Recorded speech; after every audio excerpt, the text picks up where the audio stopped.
আজ সকাল কামাল বাজার সিএনজি স্ট্যান্ডের ব্রিজের উপরে হঠাৎ করে একটা সিএনজিতে আগুন লেগে যায়। আগুন লাগার পরপরই একটা সিএনজি মানে সম্পূর্ণ সব কিছু জ্বলে পুড়ে ছাই হয়ে যায়।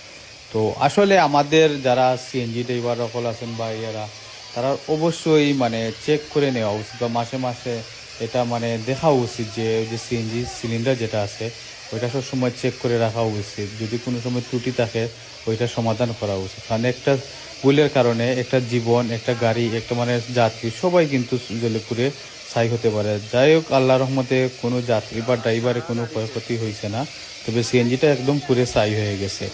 তো আমাদের সবারই উচিত আমরা সবাই সতর্ক থাকার সময়। খুবই কষ্ট লাগে একজনের এই যে একটা যানবাহন যেটা মানে তার স্বপ্নের গাড়ি হতে পারে, এটা শেষ সম্বল হতে পারে, জলে পুড়ে ছাই হয়ে গেছে। তারপরে আগুনটা নিবানো হয়েছে, এই আপনার ভিডিওতে তার আগুনটা নিবানো হয়েছে। আমরা সবাই সতর্ক থাকবো।